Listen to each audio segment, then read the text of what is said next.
I decided to share my story about my ex-wife, Elle. I also hope that by sharing, I can help anyone here who might be in a relationship with a cheating spouse. Maybe reading my story will encourage you to leave a toxic situation and go after what you truly deserve in life. I grew up on a 26-acre horse farm out in rural Ohio. My parents' divorce and limited time with my dad affected understanding of healthy relationships. My mom had a string of boyfriends, some of whom were not friendly to my brother and me. Elle and I first met when we were in our mid-teens, of all places, at a church lock-in that neither of us really wanted to be at. But we hit it off right away. She was one of those quirky girls from the mid-2000s, you know, into writing weird poetry and saying random stuff like sport. She had curly hair and was pretty attractive. She came up to me and challenged me to an air hockey game, and you can guess how that turned out. We were exclusive for 7 years, going through high school and college together. She had unpredictable moments, isolating me from friends and seeking constant validation. I tolerated her behavior because she was my first serious girlfriend. We bought a house, got engaged, and had good years, but she struggled with career decisions and quit multiple graduate programs. I supported her financially and emotionally. We also got married when we were 23, but I learned that it's not always the best idea without fully understanding what a healthy relationship entails. I want to emphasize that I believe this was the ideal life. I would wake up early, give a Lacey's, and head to work, where I occasionally faced criticism for not being able to read my boss's mind. I would work on drafting and job takeoffs or go to different job sites and exhaust myself doing various tasks, since it was a small business, and we all had multiple responsibilities. Then I would come home, let the dog out, and listen to Elle talk about her day. If I ever complained about my day, she would say I wasn't being manly enough and that it added to her stress. It became a repetitive cycle. I genuinely believe this was completely normal and maybe even better than average. However, things started to go downhill without me realizing it when Elle landed a new job at a local energy company doing mapping. She was finally earning more than minimum wage. And within a few months, her boss took notice of her.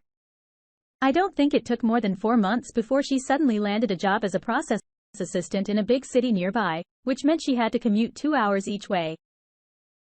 In January 2013, we decided to move to Cleveland to be closer to her workplace. I found a new and much better job. We found a really nice place at a lower price than market value, and everything seemed to be going well again. Sure, she had to work late quite often, but I brush it off as part of corporate life. She even got a raise for her excellent work. Elle started making new friends at work and was slowly coming out of her shell. Elle also started going out a lot with her work friends, and it didn't take long for her to start coming home very late and completely drunk, which caused a lot of fights between us. Our relationship took a turn for the worse, and we settled into a new routine where we barely talked. And when we did, it was about the most unexciting topics. In December 2014, we visited her parents in Texas, and it was an amazing trip. It reignited our emotions and made me realize how dysfunctional our relationship had become. When we got back, I had a heartfelt conversation with Elle, expressing my desire to invest in each other the way we did during the trip. It was a light bulb moment for me, realizing we had the power to change our relationship. I invited her to join me on that journey. She let out a piercing scream, panic in her eyes, and ran off to the basement. Confused, I followed her, but she accused me of trapping her. She tearfully said she didn't deserve love without any explanation. We decided to give each other space to calm down. The next day, when I tried to discuss it, she denied everything and warned me not to bring it up again, or she would leave. After that incident, I became incredibly suspicious that something was going on. Meanwhile, I focused on improving myself first to become a better and more interesting partner. I started setting up a home gym, working out, and got into backpacking and woodworking. Things I had always been interested in, but never made time for. Elle had complained that I had no hobbies and wasn't interesting enough for her, so I took her words to heart and believed that these changes would be more effective than discussing our issues. Surprisingly, this turned out to one of the few positive outcomes from the relationship. I'm still in good physical shape, looking better than ever before. And I've acquired valuable skills in woodworking and carpentry that have proven useful in various aspects of life. D-Day happened in April of 2015. She stumbled home, unbelievably drunk after a night out with her friends. I still can't figure out how she managed to make it back. While I held her hair, she vomited multiple times and eventually passed out on the floor next to the toilet. She was so intoxicated that she breathed in these strange gasps, and I genuinely thought she might stop breathing at one point. I briefly considered calling an ambulance, but decided to wait and see what happened. Her phone was lying beside her on the floor, and it kept receiving text messages. I ignored them for a while, assuming they were people checking if she got home safely. Eventually, I thought it wouldn't hurt to unlock it using her thumbprint and respond on her behalf. To my surprise, all the texts were from her boss, and the last one said something like, "You only left because you're mad. I made you stop. We can't continue doing it in the office anymore. Frank might catch us." The guy was 30 years older than her, had recently separated from his wife, and was literally living in his mom's basement. In that moment, everything became clear to me, and I felt like the biggest fool for not putting the pieces together over the past 2-3 years. I still feel stupid about it.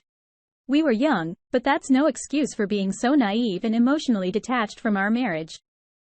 I had always assumed we had grown apart, but the thought of cheating on her never crossed my mind. I just assumed she felt the same way. I start going through all her texts with him and realize that this has been happening for a while. It's unclear when it crossed the line from a close working relationship to an emotional affair, and I'm not sure when the physical stuff started either. However, I did find a message from earlier that same night. In between pictures of her at the bar where her shirt pulled down, where I were discussing their next meetup, which was just about a week away. At this point, I realized that if I confront her, she'll twist it around and accuse me of snooping or misinterpreting what I read. She always said I had a terrible memory. Now I suspect she was just gaslighting me to hide her own actions. Instead of directly addressing it, I decide to buy a voice recorder and spend a few days finding a hidden spot in her car to place it. I want to test how long it can record and also figure out the exact location they're planning to meet. The day before their meeting, she tells me she needs to go to a nearby town for work, and that she'll be late coming home. I reassure her that it's okay and to take her time. Inside, I'm a bundle of nerves but somehow manage to keep it together and prevent her from getting suspicious. The hours go by, and around 6 p.m., I leave and drive to a spot near the bar where they're supposed to meet. And, bam, there they are, both in her car getting all touchy-feely and making out. I couldn't bear to watch. So I just drove away, went back home, took some shots, and cried. She comes home later that night, and I don't say anything about what I saw. I just make us dinner. She's all cheery and talks about how well her meeting went, thanking me for being understanding. After she goes to bed, I go out and retrieve the voice recorder. I listen to the recording and hear her begging to go back to their office to do the deed. Among other things, I'm at a loss for how to react. She was never like this at home, and she sounded almost unhinged in her desire to be with him. I listen to it all, then go into the bedroom and wake her up. I tell her we need to talk. I ask her if she's cheating, but she denies it. I bring up the name of the bar she was at, and she claims she doesn't even know what it is. I tell her I was there earlier that day and saw some interesting things immediately. She starts questioning if I followed her and if there's a tracker in her car. She insists that I have to tell her and says she's on the verge of a panic attack, accusing me of tracking her. It's insane.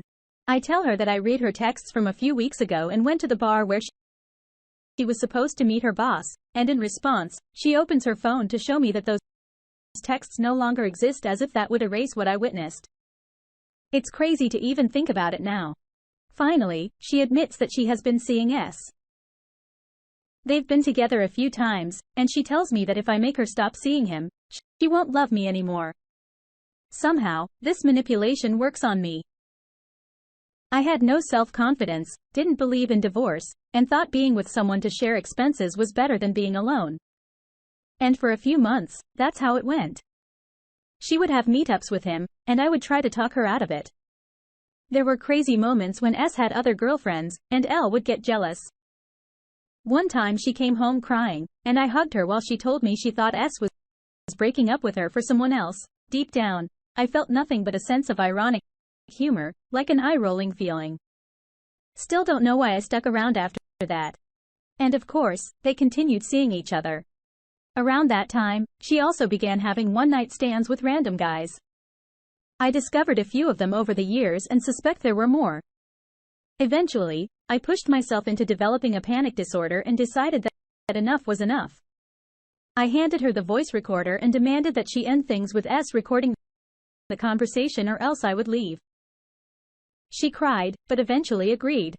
The next day, she did, as I asked. When S found out that I knew, he immediately panicked and I got to witness the texts coming in on L's new Apple Watch, which she didn't realize doesn't delete messages that are removed from the phone. Things calmed down a bit, and we attended one session of marriage counseling. I agreed not to mention her infidelity during that session as a condition for L to agree to go.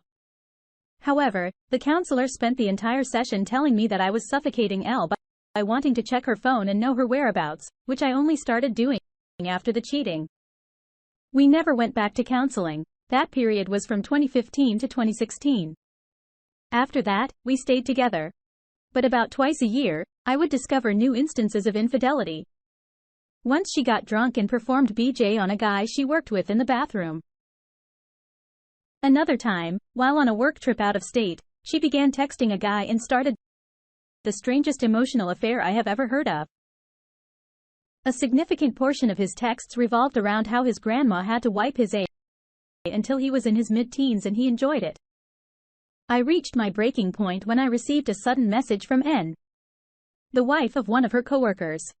She had caught her husband and L exchanging tech and snaps, and sent me screenshots of their conversations and said she wanted me to know. Those screenshots made it clear to me that L wasn't simply prone to straying or making repeated mistakes.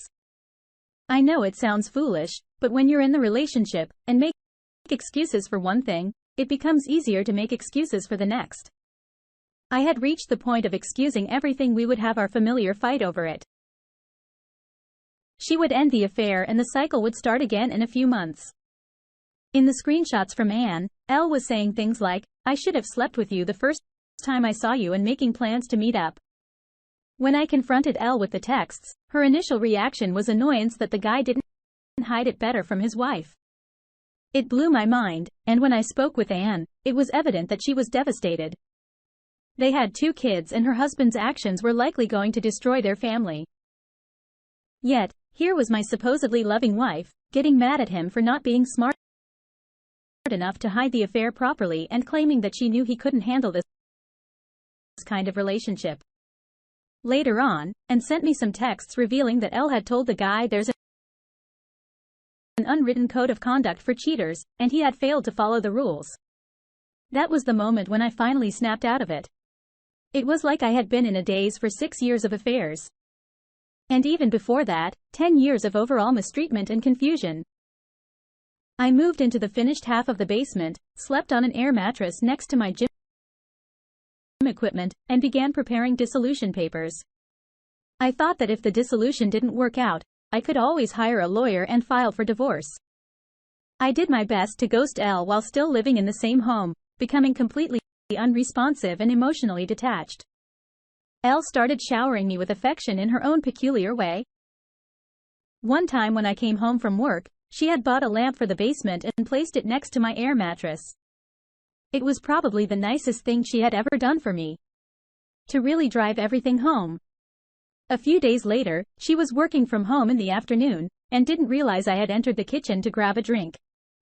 I could hear her on speakerphone sitting on the couch talking to her boss and the guy this whole mess started with. I overheard him asking if she was alone, and she replied with a yes. I thought to myself, seriously? Right now, as I'm getting ready to dissolve our relationship in the same house, she's going to entertain this guy. I tiptoed closer and eavesdropped on their conversation. He started talking about how he had never had closeness in an automated car wash and how we thought it would be exciting. What the heck? I mean, where does she find these guys? Without hesitation, I walked in, positioned myself behind her on the couch and yelled out, "Hey. S. Nice to hear from you." L jumped in surprise and nearly fell off the couch, while S immediately hung up. I couldn't help but laugh as I went to grab my shoes. L shouted, "That was rude." I laughed again and put on my coat. She asked where I was going and I simply replied, "Out." I must have said it in a way that finally made her understand. We are finished. We have been for a while. And now I'm just wrapping things up. She rushes over and blocks the door. I tell her to move, and she gets this strange little smile on her face. I can still picture it. It's as if she still thinks this is all a game, that if she blocks the door, I'll be forced to stay and will remain married. She believes her plan to physically block the door has no chance of failing. And now, I'm just stuck. I grabbed her by the shoulders, lifted her a few feet off the ground and moved her to the side of the door, gently placing her back on her feet. I told her that if she tries to keep me here, I will lose control because I no longer have the patience to deal with her, and all the anger I've suppressed my whole life is still right there, ready to explode. I had never resorted to violence against her, and I still haven't, but that was the closest I came. I hopped in my car and drove to one of my favorite local bars, where I hung out with friends I had made over the past few years. I sent Elle a text, letting her know that I was aware of her upcoming work trip the following week. And when she returned, she wouldn't be welcome back in the house. Luckily for me, she never came back. She moved in with a guy she had been seeing down there, and they both ended up living in his brother's dining room since the guy was unemployed and staying with his brother. Once again, what a catch. Her cheating life was a regular gem mine. After that, I only saw her a few times. She signed the paperwork I sent her without making any significant changes. To make things easier, I used the leverage that her company would fire both her and her boss if I exposed their relationship. This helped me secure the house, my car, and just under half of the unexpected $20,000 plus credit card debt she had accumulated. Thankfully, none of my retirement accounts were touched, which was a relief. She came back to Ohio in December 2019 to sign the paperwork, and she brought her new boyfriend along, making the situation incredibly awkward. As you can imagine, the new guy seemed to believe that I was responsible for the divorce and labeled me as offensive, thinking he needed to be there in case things turned bad. The next time I saw her was when she came back to collect her belongings from the house. I stood there watching as she packed up. It had been a few months since the divorce. She informed me that she had gotten a new apartment and that her new guy had moved in. Without asking her, she discovered this when he placed the urn containing his deceased father's ashes on her table while helping her move. She gave me a strange look as if silently asking for help, and all I could do was laugh. After that encounter, I didn't see her again. Within a week of finalizing the divorce, I had a random encounter with a girl at a concert who approached me and gave me her number. The same thing happened at a local event. Within a month, I was actively dating 4 people, all of whom were better than Elle in every aspect. My friend jokingly said that I had that fresh on the market vibe. I was just genuinely happy for the first time in a long while, and it made attracting new people effortless. I eventually slowed down on the dating front, though I still had a few girlfriends. I focused more on my workout routine and took a trip to Peru where I hiked the Cordillera Blanca mountains. Over the past few years, Elle has tried to maintain contact with me, sometimes for legitimate reasons, but mostly just trying to keep me in her life in some way. I choose to ignore it, although it does provide some amusing insights.